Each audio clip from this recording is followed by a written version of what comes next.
Hej, tu Sysia, zapraszam Was na odcinek o trendach. Powiemy sobie, co będzie modne w 2024 wedle tego, co pojawiało się na pokazach. Chociaż trendy wybiegowe mają wielu przeciwników, są o tyle istotne, że dzięki nim wiemy, co będzie się działo chociażby w telewizji, w magazynach, jak i w branży kosmetycznej, ponieważ...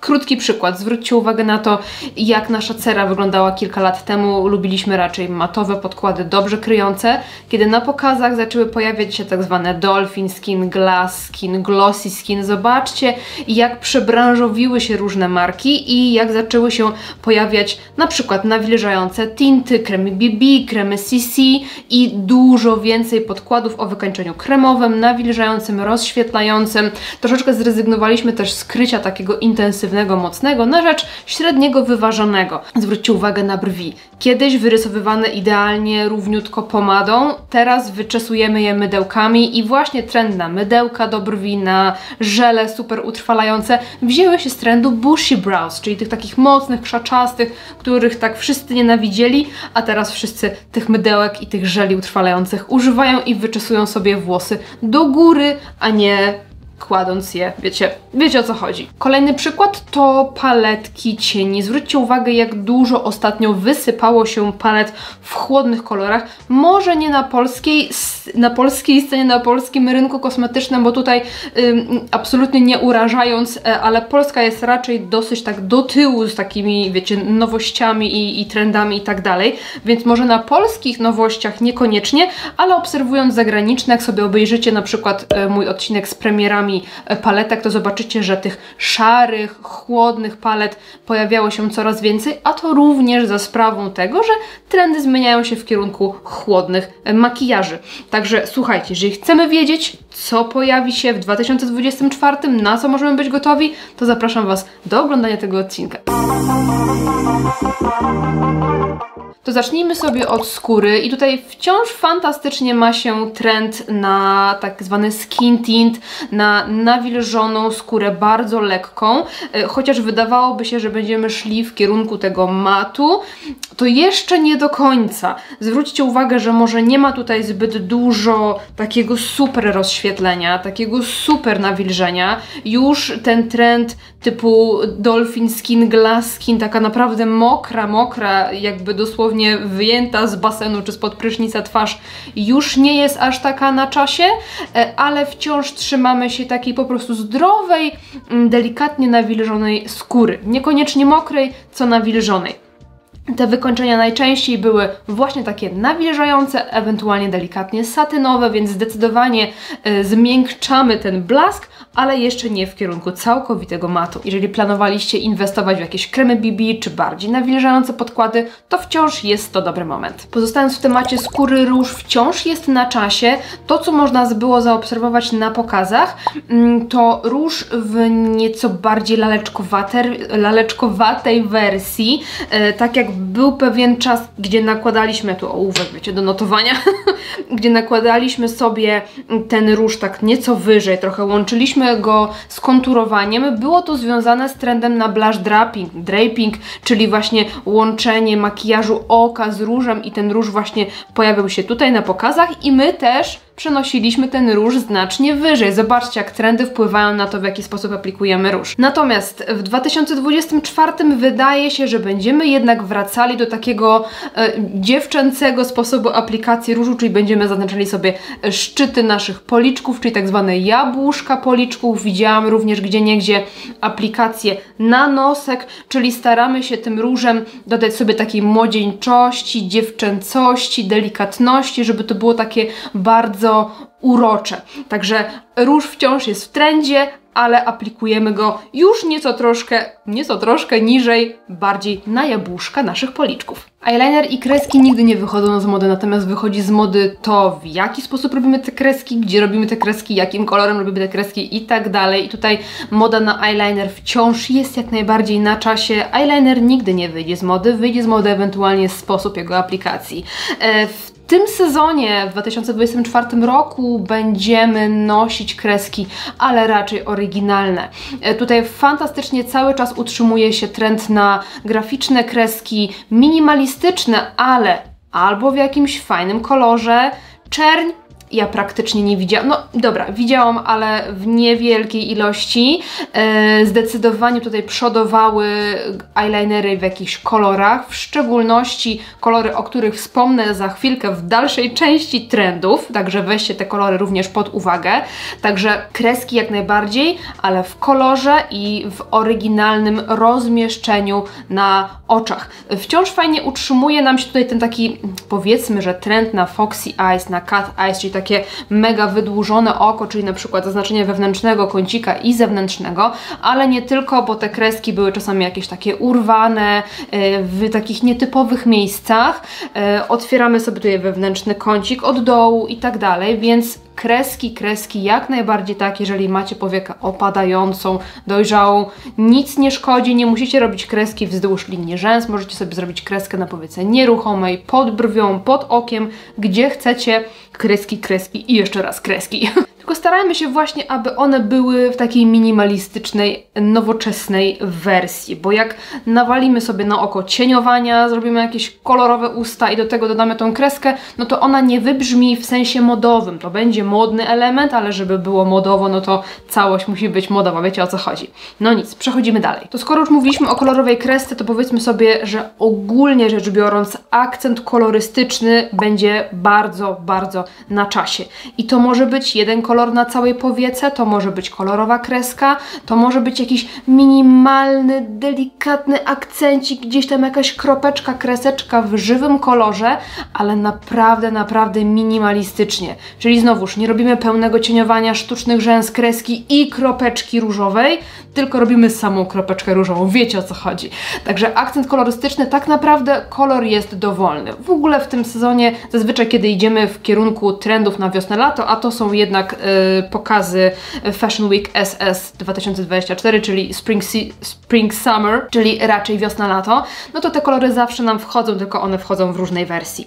Tutaj w szczególności właśnie w takiej minimalistycznej, fajnej formie, również w formie kreski, w formie rzęs, w formie czegoś na usta, na oku, bardzo różne opcje, ale pamiętajmy właśnie o tym kolorku, o takim tincie kolorku na naszych oczach. No i właśnie, jak już przed chwilką wspomniałam, kolorowe rzęsy. One wciąż trzymają się świetnie, lubią powracać właśnie na sezon wiosenno-letni i tutaj również bardzo pojawiały się często na pokazach, więc można je uznać jako trend, dlatego kolorowe maskary wciąż jak najbardziej na czasie. Jeżeli zastanawialiście się nad zakupem, to jest to wciąż dobry moment. Jeżeli chcecie podkreślać swój kolor tęczówki, wybierzcie coś kontrastowego, czyli na przykład dla zielonych różowa, dla niebieskich pomarańczowa, dla brązowych niebieska, tak żeby podkreślać kolor tęczówki, ale niekoniecznie, bo to nie jest wyznacznik. Możecie sobie wybrać taki kolor, jaki chcecie. I tutaj też polecam nosić kolorowe maskary w minimalistycznym wydaniu. No to przejdźmy do tych najmodniejszych kolorów. Które z kolorów są najmodniejsze? I tutaj zdecydowanie góruje czerwień. I ta czerwień zarówno na ustach, zarówno w formie kreski, w formie rzęs, jak i w formie cieniowania. Każda forma czerwieni na twarzy coś pięknego. Może to być look monokolorystyczny, czyli oko czerwone i usta czerwone. Może być super minimalistyczna, bardzo delikatna kreska. Śmiało, każda forma czerwieni będzie mile widziana, ale właśnie w szczególności na oku, w jakiejś graficznej formie, w formie jakiejś kreski czy rzęs, w ten sposób będzie jakby najbardziej pożądana, ale nie tylko. Jeżeli boicie się, że czerwień to jest nie wasz kolor, że wy się źle czujecie w czerwieni, źle wyglądacie, to właśnie zainspirujcie się tymi akcentami. Bo faktycznie, kiedy chłodny typ kolorystyczny, nie wiem, chłodna karnacja zrobi sobie czerwony makijaż oka i cieniowanie bardzo intensywne, może czuć się źle. Ale jeżeli zrobisz sobie cieniutką kreskę, zrobisz sobie jakąś kropeczkę, czy wytuszujesz rzęsy na czerwono, to absolutnie nie ma problemu z tym, że coś się będzie gryzło. Dlatego trendy wybiegowe są tak fajne, bo one pasują każdemu. Jeśli czerwień to nie jest wasza bajka i wolicie całkowitą odwrotność czerwieni, to również mam dla was dobrego newsa, bo bardzo chłodne kolory wciąż utrzymują się w trendzie, czyli niebieskości i szarości. Ja wrzuciłam je tak do jednego worka, bo na pokazach właśnie widziałam, że one były takie trochę pomieszane, że czasami to właśnie była taka błękitna szarość, czasami szarość, srebro, czasami błękit, w sensie taka niebieskość atramentowa na przykład, więc te odcienie takie mega chłodne wciąż są jak najbardziej na czasie, więc jeżeli teraz wychodzi tyle szarych i chłodnych paletek, a Was bardzo ciągnie w tym kierunku, to uważam, że jest to dobry moment, żeby sobie taką paletę kupić. Oczywiście, jeżeli potrzebujecie, chcecie, nie tylko po to, żeby być w trendzie, ale właśnie jeżeli Wasze serducho bije mocniej w tym kierunku, to jak najbardziej jest to dobry czas. I tutaj też w różnej formie używamy jednego srebrzystego cienia na całą powiekę i tuszujemy rzęsy w bardzo nowoczesnym wydaniu. Możemy sobie zrobić fajne, intensywne niebieskie oko. Możemy dodać taki akcent jakiś metaliczny, chłodny na usta, więc opcji jest naprawdę dużo. To też mogą być akcenty w jakimś tam wewnętrznym kąciku, jakieś srebrzyste, czy w formie kresek, rzęs i tak dalej, i tak dalej. Także wszystko nam się tutaj ładnie zazębia z tymi poprzednimi trendami, więc od wyboru do koloru. Na oczach wciąż modne będzie Smoky Eye, natomiast jeżeli chcemy, aby było ono bardzo modowe, to zminimalizujmy je do maksimum, jakkolwiek to brzmi. W każdym razie Smoky Eye ma różne oblicza, bo to może być naprawdę bardzo głębokie, intensywne oko, dosłownie obrysowane czernią, roztarte, wiecie, po prostu bardzo, bardzo obszernie, ale to być może nawet, po prostu czarna kredka na linii wodnej, na powiece i tak wiecie, trochę rozmazana paluchem i to też jest Smoky Eye.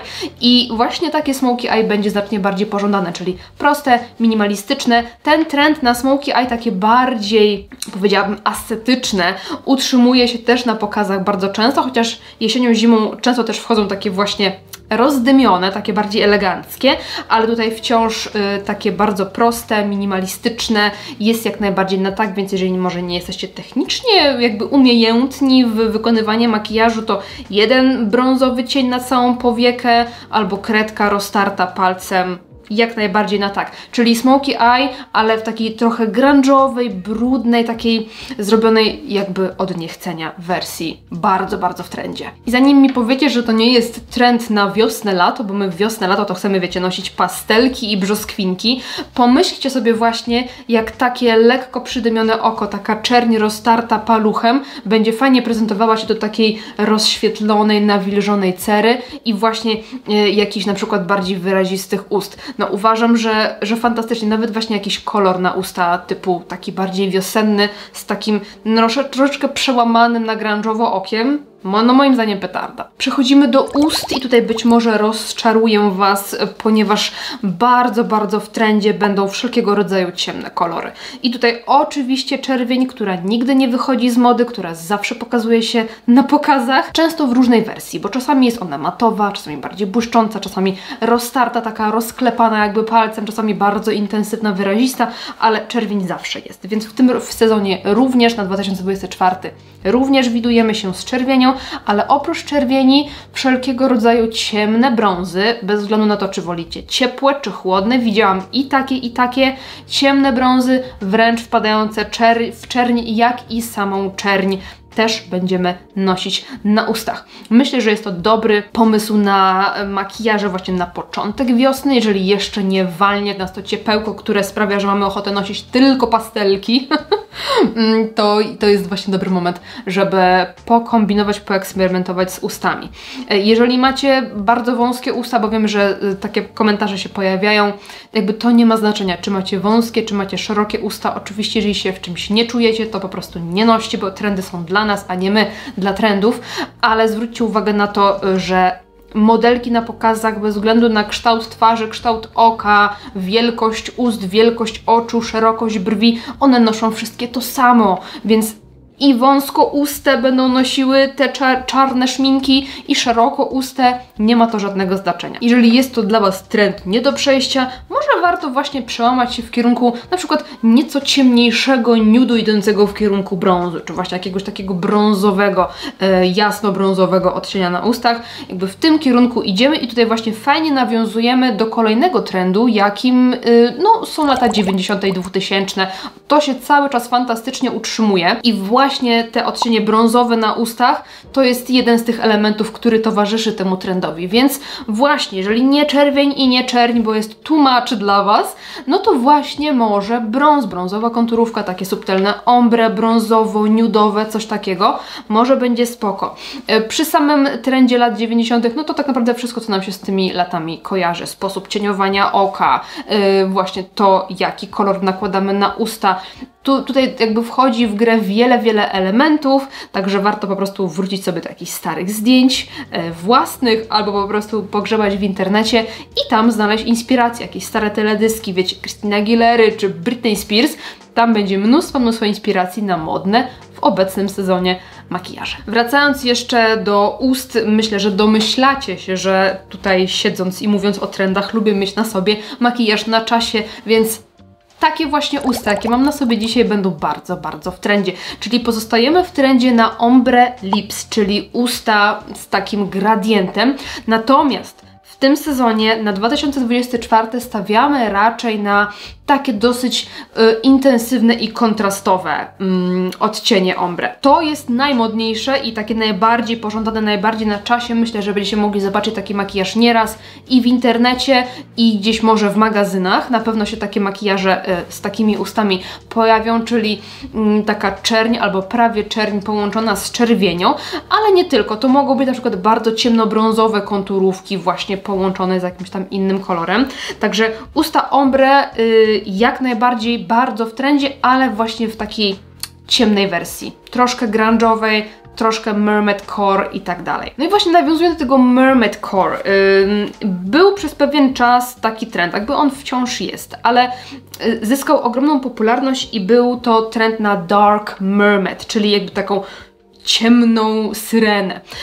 Mieliśmy na pokazach inspiracje zarówno jeżeli chodzi o ubiór, o fryzury, jak i o makijaż inspirowane syrenką, ale nie taką syrenką Arielką, taką śliczną, kolorową, turkusową w pastelkach i wiecie, cekinkach. Tylko to była właśnie taka ciemna syrena, czyli mamy te inspiracje na przykład łuską, mokrością skóry, jakimś, wiecie, takimi ulizanymi na mokro do tyłu włosami, jakaś taka biżuteria nawiązująca do tego, czy właśnie makijaż. Tutaj wrzucę Wam zdjęcie, które właśnie jest w takim trendzie mermaid, dark mermaid, mermaid core, czyli właśnie coś, co ma takie elementy związane z syreną, ale w wersji takiej grunge'owej, ciężkiej, ciemnej. Przez długi czas ten trend tutaj funkcjonował, także mieliśmy i czerń, i mokrość, i mokre włosy, i łuskę, jakieś takie właśnie brokaty i tak dalej. To ten trend jakby wciąż pozostaje na tą syrenkę, ale idziemy w taką lżejszą i bardziej minimalistyczną, mniej oczywistą wersję tej syrenki, czyli jaśniejsze kolory, nawet pastelowe. Bardzo w trendzie będzie w tej dziedzinie będzie metalik, czyli metaliczne cienie, na przykład jakieś takie różowe, fioletowe, czy coś takiego na całą powiekę nałożone. Oczywiście do tego jakieś tam mokre włosy, czy wiecie, mokry dekolt i tak dalej, ale tutaj ja już się jakby ubiorem nie zajmuję, więc nie chciałam tutaj się wypowiadać, żeby nie walnąć jakiejś gafy. Także mamy metaliczne cienie, mamy na przykład mokrą powiekę, glossy eyes. Wracamy do trendu glossy eyes, którego dawno nie było. On się powolutku zaczyna nam pojawiać właśnie dzięki trendzie na tą syrenkę. I wciąż ten trend pozostaje.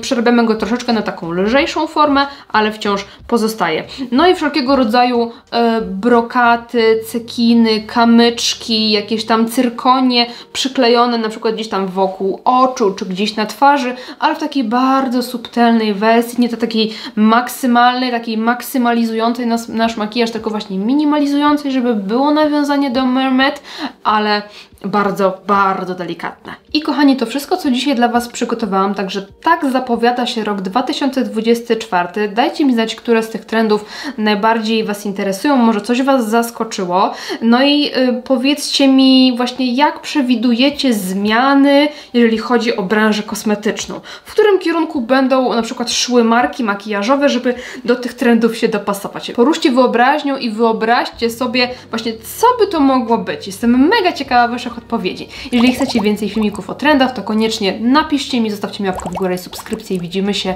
w następnym odcinku. Dzięki za oglądanie, trzymajcie się, do następnego.